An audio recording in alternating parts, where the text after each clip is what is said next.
फिल्मी किस्से बाय राकेश में आपका स्वागत है। आज के एपिसोड में 1982 की फिल्म नमक हलाल के बारे में कुछ अनसुनी बातें आपके साथ शेयर करेंगे।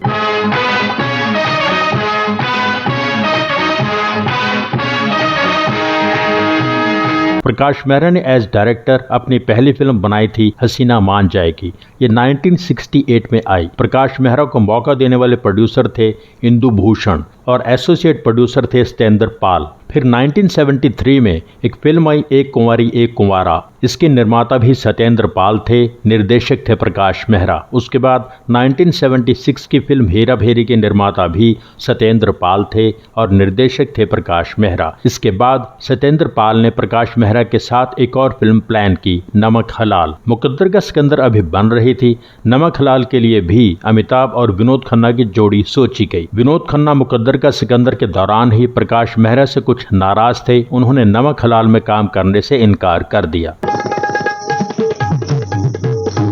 राज बब्बर उन दिनों फिल्मों में काम तलाश कर रहे थे। प्रकाश मेहरा ने राज बब्बर को नमक हलाल के लिए साइन कर लिया और रहने के लिए जगह भी दे दी। डिस्ट्रीब्यूटर्स ने प्रकाश मेहरा से कहा कि अगर आप नए कलाकार राज बब्बर की जगह शत्रुघ्न सिन्हा को लेंगे तो हम आपको बेटर प्राइस देंगे। प्रकाश मेहरा मान गए, पर तब तक अमिताभ कई लोगों को मना करने लगे थे कि मुझे शत्रुघ्न सिन्हा के साथ काम नहीं करना। उसके बाद शशि कपूर से बात की गई। कहा जाता है कि शशि कपूर के पास डेट्स नहीं थीं तो प्रकाश मेहरा मुश्किल में आ गए।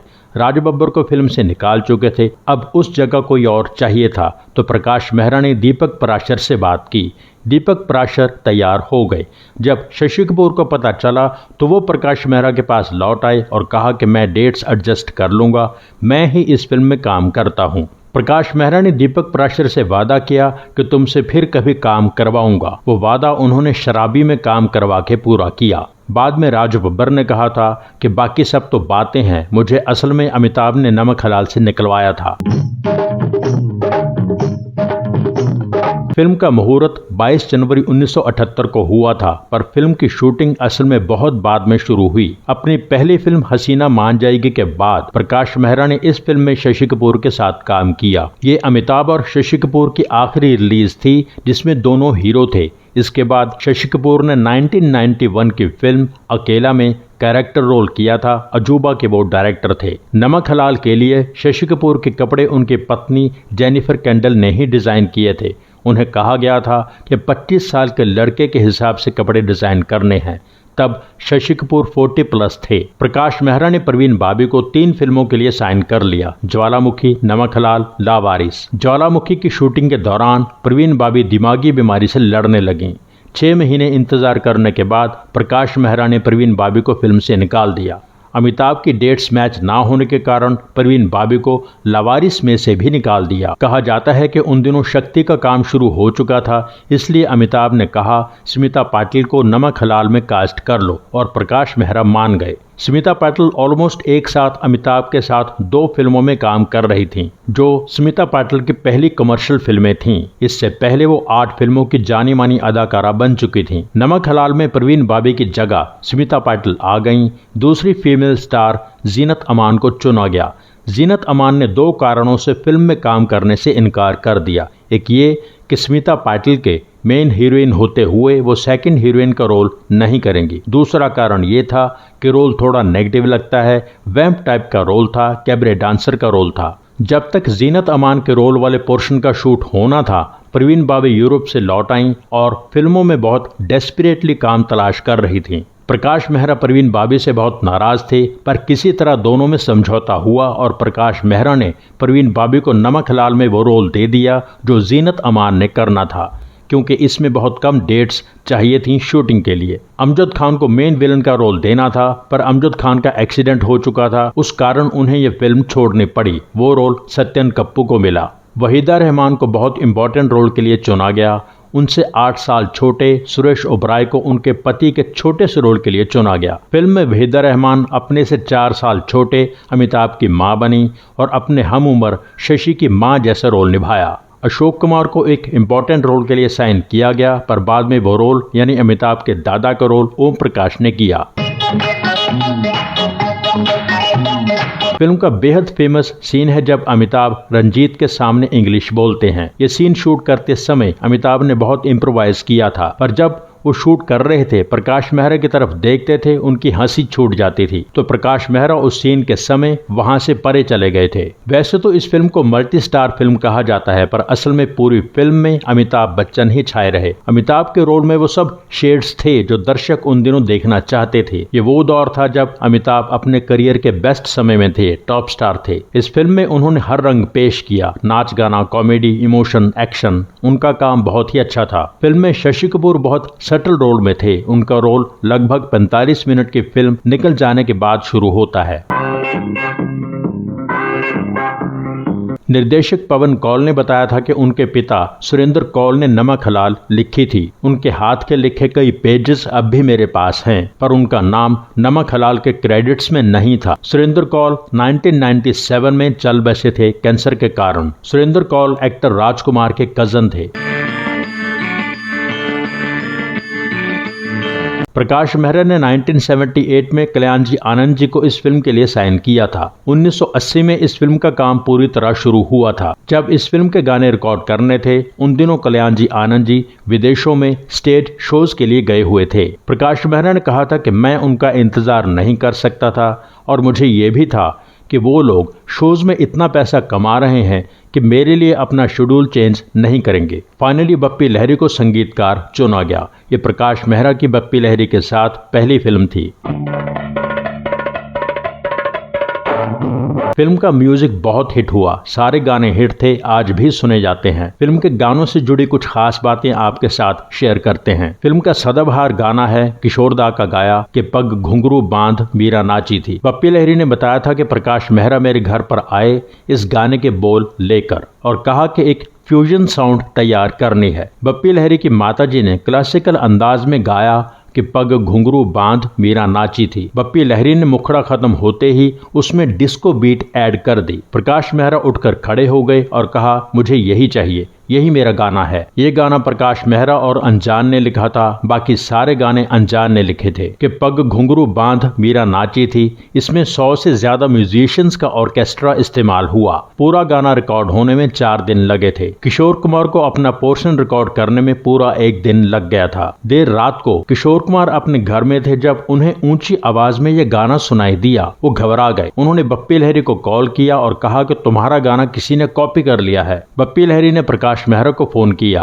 प्रकाश मेहरा ने अपनी इंक्वायरी की और बताया कि सब ठीक है। हुआ ये था कि महबूब स्टूडियो में रिकॉर्डिंग करते समय रात के 11 बजे प्रकाश मेहरा वहां से चले गए थे और अपने चीफ असिस्टेंट डायरेक्टर से कह गए थे कि गाना कंप्लीट होते ही मुझे सुनना है, इसलिए जितना भी टाइम लगे तुम गाना रिकॉर्ड होने के बाद उसकी कॉपीज बना लेना, एक मेरे लिए, एक प्रोड्यूसर के लिए। चीफ एडी घर पहुंचे और कॉपीज बनाने लगे। अपने स्पीकर्स का वॉल्यूम उन्होंने फुल कर रखा था। उनका घर किशोर कुमार के घर के पास ही था। किशोर कुमार ने ऊंची आवाज में ये गाना चलता हुआ सुना तो वो घबरा गए। उनकी और बप्पी लहरी की परेशानी सुनकर प्रकाश मेहरा ने अपने चीफ एडी को फोन किया और पता चला कि असल बात क्या थी। इस गाने में एक सरगम थी जिसे सुनकर किशोर कुमार ने बप्पी लहरी से कहा था कि मैं ये नहीं गा सकता, ये किसी और से गवाना। ये भी कहा जाता है कि किशोर दा ने कोशिश की थी पर बात नहीं बनी थी। वो पोर्शन पंडित सत्यनारायण मिश्रा ने गाया था। पर्दे पर राम सेठी, उसकी छोटी सी झलक देख लेते हैं।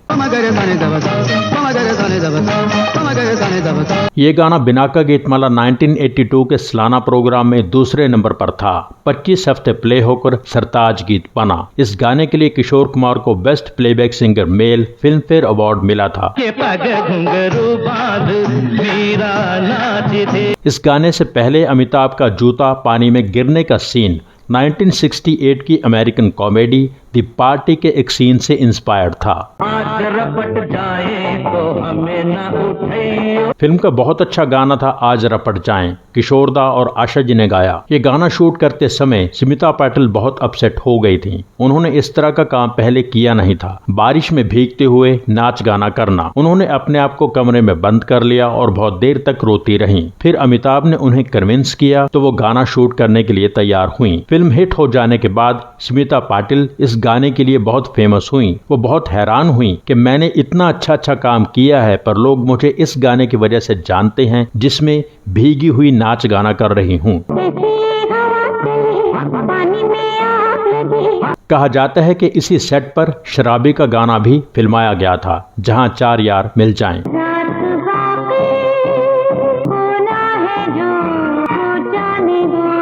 रात बाकी गाने के लिए प्रवीण बॉबी पूरा वैम्पिश लुक चाहती थीं। उनके मेकअप मैन ने बहुत लुक्स ट्राई किए पर वो संतुष्ट नहीं हो रही थीं। फाइनली उन्होंने बाकी लुक्स के कंपैरेटिवली एक सिंपल पर अट्रैक्टिव लुक तैयार किया जो बहुत अच्छा लगा। बप्पी लहरी ने इसमें स्क्रैच ट्रैक के हिसाब से खुद गाया था। बाद में वो पोर्शन रफी साहब ने गाना था। प्रकाश मेहरा ने सुना तो उन्होंने बप्पी लहरी से कहा कि तुम्हारी आवाज ठीक है, इसी को फाइनल करो। दीवाने परवाने मरने से डरते नहीं, जवानी जाने मन हसीन दिलरुबा। आपको कालिया के एपिसोड में भी बताया था कि इसी गाने के सेट पर कालिया का गाना शूट हुआ था, जहां तेरी ये नजर है। जवानी जाने मन गाने पर अमेरिकन सिंगर डोना समर के 1980 के गाने का पूरा असर था।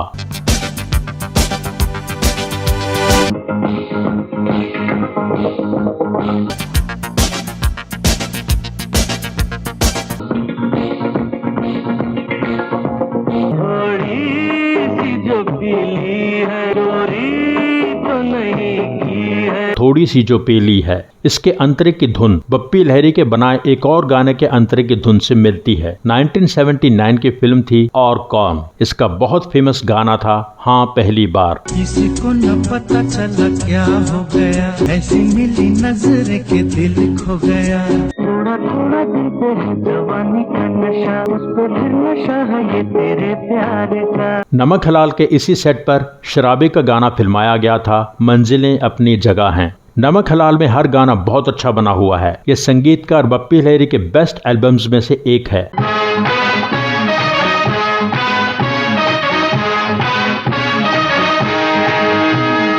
आज रपट जाए तो हमें न उठाइयो, के पग घुंघरू बांध मेरा नाच दे। थोड़ी सी जो पीली है, चोरी तो नहीं की है।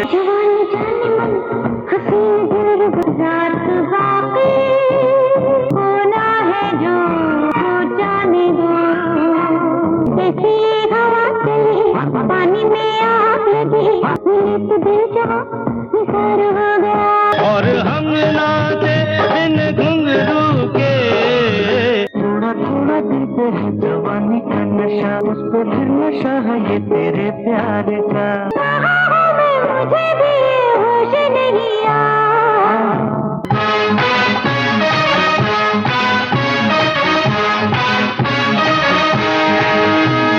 सब गानों का फिल्मांकन भी बहुत शानदार है। हर गाना एक विजुअल ट्रीट है कि पग घुंघरू बांध मीरा नाची थी, बहुत ही एक्स्ट्रा ऑर्डिनरी बना हुआ है।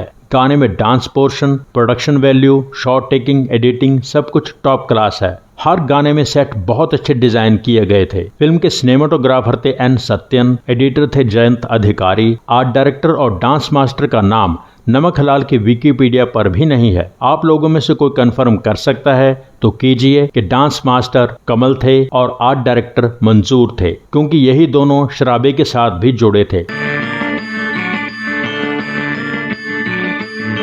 नमक हलाल के स्क्रीन प्ले राइटर थे लक्ष्मीकांत शर्मा, डायलॉग्स लिखे थे कादर खान ने। गीतकार और संगीतकार की बात हो चुकी है। प्रकाश मेहरा ने कहा था कि नमक हलाल की नेट कलेक्शन सिर्फ बम्बई में ही 1 करोड़ थी। मेरी ही 1981 की फिल्म लावारिस कई सिनेमाज में 1 साल तक चली, पर पहले 18 महीने में पर टेरिटरी 70 लाख की कलेक्शन ही कर पाई थी। नमक हलाल को 95% ओपनिंग मिली थी। बजट की कोई सही जानकारी नहीं है। नेट कलेक्शन थी 6 करोड़। वर्डिक्ट मिला था सुपरहिट।